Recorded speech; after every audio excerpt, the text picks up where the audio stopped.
Bonjour à tous, j'espère que vous allez bien. Nous sommes en live, en direct aujourd'hui avec CCI Entreprendre et nous avons la chance d'être avec Daniela Chana. Bonjour Daniela. Bonjour Romain. Pour ce nouveau direct CCI, est-ce que tu peux te présenter? Parce qu'aujourd'hui on va parler d'éducation, d'apprentissage, de continuité pédagogique tout au long du confinement. On va essayer d'aborder tous ces sujets. Mais toi, tu es entrepreneuse aussi, tu es entrepreneur. Est-ce que tu peux nous dire un petit peu qui tu es?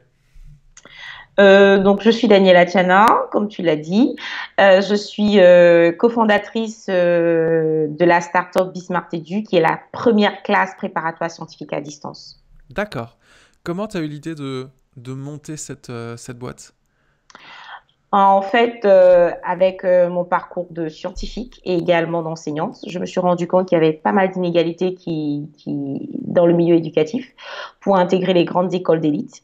Et je me suis rendu compte qu'il y avait deux freins qui favorisaient ces inégalités: les limites géographiques, les barrières géographiques et également le manque d'enseignants capables de préparer des jeunes de province, de quartier à ces grandes écoles. D'accord. Et donc, pour cela, il fallait rapprocher ces deux mondes, ces professeurs qualifiés pour le faire, ces professeurs aptes à le faire. Qualifié n'est pas le nom, mais je dirais apte, parce qu'en tant que professeur, on n'a pas tous les mêmes aptitudes. Et il fallait également regrouper les jeunes talentueux de régions, de quartiers qui ont tout leur potentiel pour faire ces grandes écoles d'ingénieurs d'élite. Et pour moi, la meilleure solution, c'était le numérique, une classe complètement dématérialisée. Parce que toi-même, tu es passé par les cursus de prépa et... euh, Pas du tout. Alors, qu'est-ce Pas que du tu as tout. fait? Mon parcours, il est très, très, très atypique parce que j'ai mis du temps à me trouver, à trouver mon chemin. Je ne sais pas si j'ai déjà trouvé ma voie, mais j'ai fait vraiment un parcours classique, universitaire, ensuite un master. J'ai fait plusieurs études et je cherchais en fait ce qui était le plus adapté entre l'informatique, la physique, la mode. Et finalement, suite à une bourse, effectivement, je continue un master en matériaux et je fais un doctorat en mécanique. Et donc, ensuite, j'enseigne dans une école d'ingénieurs. Et je me rends compte, en fait, dans tout mon parcours, qu'il y a pas mal d'inégalités déjà pour des personnes issues de milieux défavorisés ou bien issues de quartiers et pour des personnes qui vivent en province parce que j'ai beaucoup fait les provinces en fait. Donc D'accord. c'est comme ça que l'idée est venue. D'accord. Elle est venue. Je tiens à dire bonjour du coup à Pierre, Julien et à Mario qui nous ont signalé leur présence sur le chat. N'hésitez pas à poser des questions évidemment si vous avez envie de poser des questions à Daniela. Avec grand plaisir pour avoir vos questions. Daniela, moi je voulais savoir, du coup tu as créé cette boîte qui s'appelle Bismart Edu. Euh, Comme tout entrepreneur en ce moment, c'est un peu compliqué en tout cas. C'est une période d'apprentissage aussi. Quels sont toi les problèmes que tu rencontres en ce moment dans ton entreprise? Tout est au ralenti. Il faut voir que nous sommes vraiment une entreprise assez tech, très tech. Et tout est au ralenti parce que on a été obligé d'arrêter certaines collaborations pour préserver en fait notre trésorerie et également de se séparer de certains collaborateurs. Et c'est assez difficile parce qu'on se demande, voilà, quand est-ce que tout cela va s'achever. Et on avait pas mal de projets de développement, pas mal de projets en cours qui prennent du retard et on s'adapte. L'avantage qu'on a, c'est d'être une start-up. Les start-up sont très agiles, elles rebondissent très vite, contrairement aux grands groupes où il faut tout structurer. Et donc, voilà. Euh, Toi, tu me disais un peu en off là quand on préparait que la problématique que tu avais, c'est que finalement tes clients, ce sont des jeunes ou des parents d'étudiants qui ont besoin d'un accompagnement pour soit préparer le bac, soit préparer l'entrée dans une prépa, soit aider à avoir un accompagnement sur la prépa. Sauf que là, aujourd'hui, on se retrouve dans une situation où les examens, on ne sait pas trop s'ils vont avoir lieu. Comment tu arrives à échanger avec eux? Déjà, combien tu as perdu de clients qui se sont dit, bon, s'il n'y a plus d'examen, du coup, j'arrête l'accompagnement? En fait, c'est assez simple hein, parce que il faut voir que nous, on est vraiment, on a quatre parcours chez nous, quatre parcours vraiment qui marchent. C'est la remise à niveau scientifique pour tous ceux qui veulent se reconvertir dans un milieu scientifique. Nous avons des prépa concours d'élite pour tous les jeunes qui veulent intégrer les grandes écoles d'ingénieurs. Nous avons également le parcours prépa-bac d'excellence qui permet à des jeunes de passer le bac avec une très bonne mention et le soutien scolaire classique, mais complètement à distance. Et donc derrière, ce sont des parents ceux qui payent ces formations sont des parents. Et nous avons, pour ceux qui suivent notre remise à niveau, généralement des personnes qui sont salariées, qui travaillent et qui couplent en fait leurs heures en fait avec de l'enseignement à distance pour pouvoir se reconvertir dans un milieu. Et aujourd'hui, nous avons eu plus de 50%, je peux dire même 65% de nos clients qui ont demandé soit un report de prélèvement, qui ont arrêté des parcours, généralement les étudiants qui préparaient les examens tels que le bac, ceux qui préparaient des concours post-bac et des concours post-prépa. Il faut voir en fait que certains sont des parents indépendants qui aujourd'hui sont très, très, très touchés par la crise actuelle et vraiment cela se ressent parce que on se rend compte que tout est vraiment au ralenti et la situation de crise, elle est assez lourde. Alors comment tu fais toi pour faire en sorte de passer cette période et puis pour continuer à faire vivre Bismart Edu même après la crise? Est-ce que tu as pris des décisions là un peu difficiles, tu le disais? Oui, on a pris vraiment des décisions très, très difficiles. Déjà, arrêter certains collaborateurs, c'est pas évident parce qu'on savons clairement qu'ils seront en difficulté financière, mais on n'a pas le choix. Et il y a également le fait que on est assez bien accompagné. Par exemple, nous, on est en pépinière d'entreprise qui est soutenue par la CCI d'Amiens. Et donc, les loyers sont gelés pour le moment.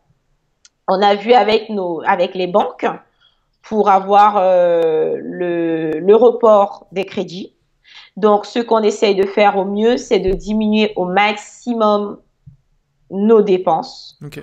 pour augmenter notre trésorerie afin de tenir le plus longtemps possible. D'accord. Donc là, vous êtes vraiment en train de serrer la ceinture. Tu le vois, c'est quoi tes perspectives, toi? Tu le vois jusqu'à quand un peu ce confinement, ou en tout cas cette période de crise? Toi, tu essayes d'avoir un prévisionnel sur combien de temps?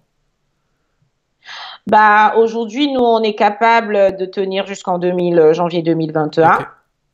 en considérant qu'on peut faire zéro chiffre d'affaires, mais non pas vraiment sur l'extrême, sur le négatif. Mais on se dit qu'on souhaite que les choses reprennent dès septembre, même si aujourd'hui personne ne peut avoir une visibilité à long terme sur cette crise. Et même si les activités reprennent en septembre, il faut voir aujourd'hui que y aura pas, l'économie ne va pas reprendre facilement. Donc on se dit 2021, peut-être la vie redeviendra comme avant, peut-être. D'accord. Il y a un autre point, toi, qui est important dans ton profil, c'est que t'as eu la chance de faire partie d'une promo de l'équipe Diversity Days. Et on embrasse Anthony s'il est là et qu'il nous écoute. Anthony Babkin. Est-ce que tu peux nous raconter un petit peu ce que c'est Diversity Days? Parce que c'est une communauté d'entrepreneurs et peut-être comment est-ce qu'en ce moment-là, ils t'accompagnent dans cette période? Diversités, en fait, comme je disais, on ne parle pas de diversité au passé, parce que diversité, c'est le quotidien de chaque entrepreneur qui a l'opportunité de faire partie des Diversity Makers. Et donc, Diversités, en fait, c'est un accompagnement au cas par cas. C'est en fonction des besoins qui sont remontés. S'ils ont en fait une solution à t'apporter, ils t'apporteront cette solution. Même si nous ne remontons pas des cas, comme il s'agit de mon cas, je ne remonte pas tout le temps des problématiques, des problèmes que je rencontre, mais eux, dès qu'ils rencontrent des points de synergie, des points de connexion qui peuvent être intéressants pour toi, ils te mettent rapidement en contact avec les personnes appropriées. Et ce que je disais au tout début, diversité, c'est un tourbillon. Une fois qu'on est à l'intérieur, voilà, on est emporté, on ne s'arrête pas. Donc Diversity Days, oui, c'est une communauté d'entrepreneurs. Et puis l'idée de Diversity Days, c'est de pouvoir accompagner les entrepreneurs sur un temps de départ, avec un événement à la fin pour présenter du coup les différents acteurs, les rôles modèles dans les différentes régions. Et puis c'est un accompagnement sur la suite. J'ai vu que Diversity Days faisait beaucoup de live aussi pour accompagner les entrepreneurs, pour mettre en avant des coachs, des experts, pour accompagner les entrepreneurs. Toi, tu regardes un peu ces lives, ça t'inspire? C'est important pour toi d'avoir cette communauté autour de toi en ce moment? Oui, oui, la communauté, elle est très importante parce qu'on se rend compte en fait que les difficultés qu'on traverse, les entrepreneurs aussi passent par les mêmes difficultés et c'est encourageant parce qu'on s'encourage mutuellement et c'était intéressant. D'accord, ok. Euh, Moi, je voulais aborder avec toi un sujet, puisque du coup, tu étais une experte de l'éducation, de l'apprentissage, et en ce moment, Je dirais pas. non, mais en tout cas, t'en connais un peu plus que nous, et ça, c'est important. Et moi, ça me plaît qu'on parle de ce sujet-là, parce que beaucoup d'entreprises ont une activité récurrente de formation. Ils accompagnent leurs collaborateurs pour qu'ils puissent se former au quotidien. Et certains se posent la question de mais est-ce que je profite de cette période pour justement former mes collaborateurs parce que finalement l'activité est peut-être un peu plus plate, un peu plus lente et donc je vais profiter de ce moment-là. En même temps, on a une culture de la formation qui est du présentiel. Toi qui accompagne et qui forme des jeunes ou des moins jeunes d'ailleurs dans cet apprentissage à distance, est-ce qu'il y a des méthodes, des réflexes que l'on doit avoir? Déjà, la première question, elle est simple, c'est est-ce qu'on doit avoir peur du digital quand on forme des personnes? Est-ce que formation et digital sont antinomiques? Non, formation et digital rythment ensemble, je dirais. Donc, pour moi, on ne devrait pas avoir peur du digital. On doit utiliser le digital pour parfaire nos formations. Ok. Ça veut dire quoi? C'est quoi les bonnes méthodes pour apprendre en ligne? Apprendre ou se former. Ah, intéressant. Quelle est la Bien, différence? apprendre ou former. Parce que celui qui veut apprendre, je dirais que ça dépend de ses compétences, de ce qu'il aime, des outils avec lesquels il accroche. Parce que moi, je peux aimer du live, alors que j'ai mon collègue qui préfère du MOOC. En fait, apprendre en ligne, cela dépend de tout un chacun. Il faudrait vraiment qu'on puisse utiliser les outils, bien utiliser les contenus qui fit avec notre personnalité. D'accord. Maintenant, utiliser le digital pour former, pour de la formation, il faudrait en fait adapter sa pédagogie. Il faudrait vraiment qu'on se dise que on doit créer le plus d'interactions humaines, ou bien d'échanges lors des formations pour pour que la formation ne soit pas lourde. Et pour ça, vraiment, il faut développer de l'ingénierie. Voilà. Il faut vraiment être innovant avec sa pédagogie et également il n'y a pas une méthode appropriée parce que les formations diffèrent. Les formations diffèrent et en fonction du type de formation qu'on a en fait sous la main, on doit adapter Hmm. sa pédagogie. Et ce qui est intéressant, c'est que, alors, adapter, ça veut dire quoi? Ça veut dire que, alors, j'aime bien l'idée quand tu as dit, finalement, il faut mettre de l'humain, peut-être encore plus que quand on fait des formations en présentiel. C'est vraiment avoir des moments d'échange et des temps pour vraiment prendre conscience que ce sont des humains qui sont en train de collaborer malgré les écrans. Comment tu vois? Parce que j'ai eu la sensation aussi qu'il y a quelques années, c'était un peu l'âge d'or des MOOC. Où tout d'un coup l'apprentissage en ligne, on en a beaucoup parlé.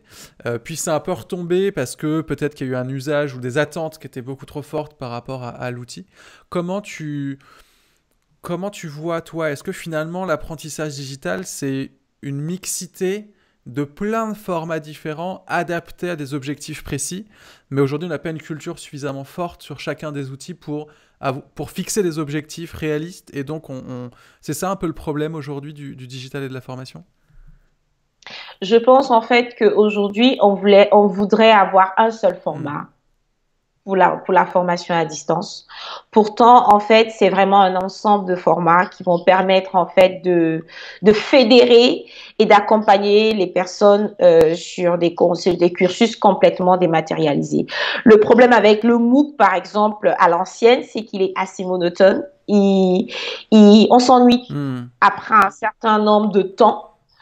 Et ce qui est intéressant aujourd'hui, c'est de pouvoir coupler ce MOOC avec des cours interactifs, avec des workshops, avec franchement des échanges, et avec des webinars. En fait, c'est un ensemble vraiment de tous ces éléments, de tous ces formats qui vont rendre aujourd'hui la formation à distance C'est intéressante. intéressant, c'est intéressant.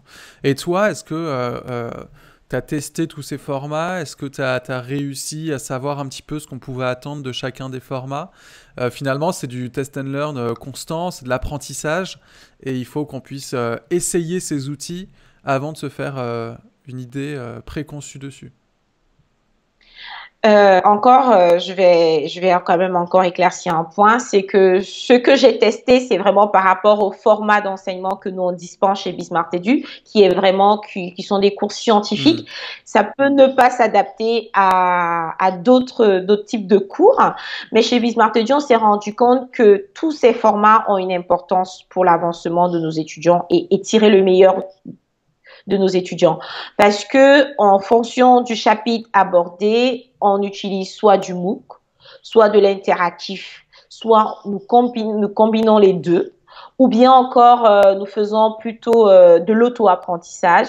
Vraiment, tous ces éléments en fait nous aident à vraiment fédérer nos étudiants, les encourager.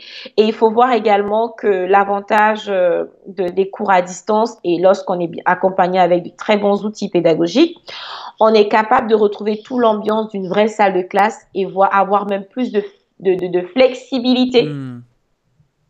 lorsqu'on fait des cours à distance. Et donc, c'est très important parce que si on veut faire du cours en ligne et on veut exclure toutes nos habitudes qu'on avait lorsqu'on faisait du cours en présentiel, ça n'ira Hmm. pas. Ça n'ira C'est pas. intéressant, c'est intéressant. Et alors, maintenant, si on se fixe du côté de l'étudiant, euh, comment, donc finalement c'est nous, on pourrait se dire que le confinement est une bonne période pour apprendre. C'est quoi tes conseils, toi? Est-ce que c'est, on se fixe 1 heure par jour pour apprendre quelque chose, ou est-ce que finalement rien que de lire un bouquin, ou c'est quoi, comment on s'organise si on a envie de profiter là, de cette période pour apprendre? Personnellement, je me rends compte très vite, déjà avec les étudiants que nous avons, qu'il est très difficile d'apprendre pendant la période du confinement. Ah ok, c'est intéressant. Alors qu'on pourrait se dire que c'est la bonne période pour ça. Exactement. C'est ce que nous avons tous cru que c'était la bonne période pour apprendre. Sauf que lorsqu'on se sent confiné, découragé, abattu, c'est l'état en fait que cette pandémie apporte sur tout le monde. Il y a des familles où ils sont vraiment très nombreux dans un petit appartement.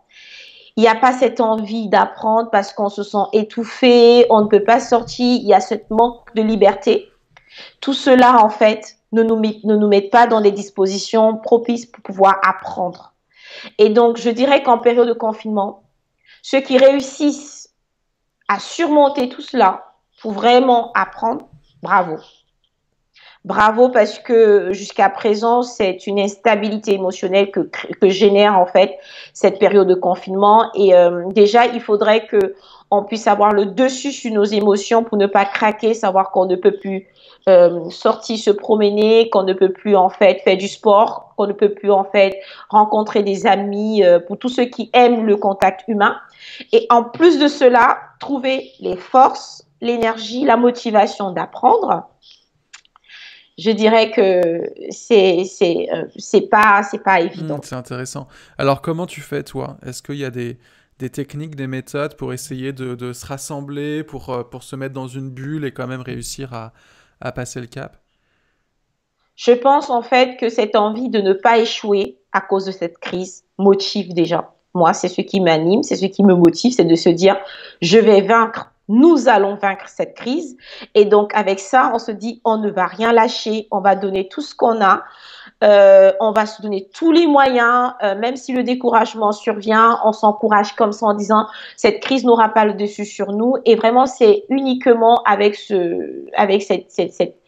cette volonté de vraiment sortir de cette crise la tête haute qu'on réussit tous les matins à se lever, à bosser en tant qu'entrepreneur et à se donner tous les moyens pour réussir. C'est hyper intéressant. Euh, c'est quoi le conseil que tu donnerais, toi, à un jeune entrepreneur? Ou peut-être, c'est quoi les conseils que tu as reçus avec peut-être Diversity Days ou d'autres communautés? C'est quoi les bons tips, les bonnes méthodes là en ce moment pour mieux vivre le confinement en tant qu'entrepreneur? C'est déjà d'aller vers les autres entrepreneurs, échanger avec les entrepreneurs parce que les nouvelles, les outils en fait qui sont en train d'être mis en place ne sont pas franchement encore connus de tous. C'est à force de discuter avec les entrepreneurs qu'on parvient à avoir des éléments, des nouvelles, des conseils. Avec Diversité, vraiment, le fait que ça soit une communauté d'entrepreneurs, on a beaucoup d'informations qui remontent et donc en fait on est informé au quotidien sur les dispositifs qui sont mis en place dans telle région, au sein de tel organisme, au sein de telle fondation. Donc voilà, c'est vraiment d'aller auprès des entrepreneurs et d'être à l'écoute, de partager ces difficultés parce que c'est ensemble que nous allons vaincre cette Et crise. puis je tiens à signaler aussi effectivement, donc il y a des communautés comme Diversity Days et puis il y a les CCI aussi, il ne faut pas les oublier. Effectivement, tu parlais de la pépinière qui était accompagnée par une CCI. Ne pas hésiter effectivement à aller voir votre CCI, à aller voir des conseillers CCI qui sont formés, qui peuvent vous accompagner, vous écouter, vous trouver des contacts et du réseau. Et effectivement, ne pas hésiter à faire ça aussi. Mais j'aime bien ton point, effectivement, de dire ne pas rester tout seul. Surtout, ça c'est le point principal. Qu'est-ce que tu vas garder toi de ce moment-là? Parce que finalement, ça nous bouleverse nos manières de voir dans quel monde on évolue, ça évolue nos méthodes, ça évolue nos collaborations. Qu'est-ce que tu vas garder, toi? Qu'est-ce qui te paraît positif en ce moment? Je dirais que c'est de se dire que l'être humain est, est très, je peux dire, est, peut aller au-delà de ses limites en fait. Parce que on se rend compte qu'on était capable de vivre sans faire du shopping, qu'on était capable de vivre sans aller dans des restos, qu'on était capable de vivre sans voir ses collègues au quotidien. Et ça montre en fait que l'être humain est capable de s'adapter à toutes les conditions et qu'on est vraiment encore, on ne connaît pas jusqu'où on peut vraiment se dépasser face à des situations. Donc, voilà ce que moi je garde. En fait, je découvre au jour le jour tout ce qu'on est capable encore de faire. Et pour moi, c'est juste génial en fait. Parce que je me rends compte également que cette période de crise a sorti le meilleur en chacun, mais je pense également le pire. Mais si on regarde beaucoup plus ce que l'esprit de solidarité qui anime aujourd'hui pas mal de Français et de Françaises, et également pas mal des êtres humains dans tout l'étendue de la Terre, franchement, ça montre en fait le bon côté de l'être humain. Bah écoute, merci beaucoup pour ce message très positif et ça me plaît beaucoup ça. Pour finir cette interview, est-ce que tu as des livres, des BD, de la musique, des contenus que tu regardes, que tu aimes regarder, qui te permettent de t'évader un petit peu et de te recentrer? Personnellement, moi, il y a un livre que je lis en ce moment, ça va paraître banal, mais c'est la Bible. Ok. Effectivement, parce que je trouve que j'ai l'occasion de découvrir un peu plus tout ce qui se dit dans ce livre. Est-ce que j'ai des BD? Est-ce que j'ai des choses qui peuvent captiver? Je pense qu'il y a l'émission de Cyril Lignac sur M6 qui est super géniale pour ceux qui aiment la Ok. cuisine. Attends, raconte-moi ça parce que j'ai vu la bande-annonce. En gros, il cuisine en direct avec une star, c'est ça? Ok. Exactement. Non, pas seulement avec une star, avec plusieurs personnes et vous pouvez cuisiner de chez vous. Et moi, j'écoute cette émission et je suis, voilà, c'est génial en fait parce que ça distrait, ça change les idées, ça motive. Donc, et effectivement, faire du sport parce que il faut faire du sport, ça fait du bien. Effectivement, ça fait beaucoup de bien en cette période en fait de confinement. On fait du sport dans son salon, hein, on fait du sport partout. On peut faire du sport dans sa chambre, sur son lit. Il faudrait pas juste qu'on pense en salle de gym, à terrain de foot. Non, on peut faire vraiment du sport, même étant sur son lit. Franchement, voilà, les trois conseils que je peux donner. Super. Mer- Faire du pain soi-même, parce que je sais pas si vous avez remarqué, il n'y a plus du pain dans les rayons, dans les Et tout le supermarchés. monde Ben, fait nous, son on a pain. commencé à faire du pain à la maison, donc faire du pain soi-même. Apprendre de nouvelles techniques avec Cyril Lignac dans la cuisine et pourquoi pas découvrir la Bible. Écoute, ça peut être une lecture, un apprentissage aussi. Exactement. Euh, Exactement. Écoute, merci beaucoup Daniela pour ton témoignage et pour les conseils que tu as donnés. Où est-ce qu'on peut te retrouver? Sur Twitter, c'est ça? Ou sur LinkedIn Sur ou... Twitter, sur LinkedIn, sur Twitter, LinkedIn, je suis connectée. Daniela Tchana, Super. voilà, je réponds rapidement sur ces deux réseaux. Je suis pas très Facebook, je ne suis pas non plus Instagram. Par contre, je suis Twitter et Ok, LinkedIn. et bah super, du coup on va pouvoir te suivre et suivre ton aventure entrepreneuriale. Écoute, merci pour tout, merci pour ton temps, et puis je te dis à très bientôt. À très bientôt, Romain. Merci. Salut, ciao. Ciao.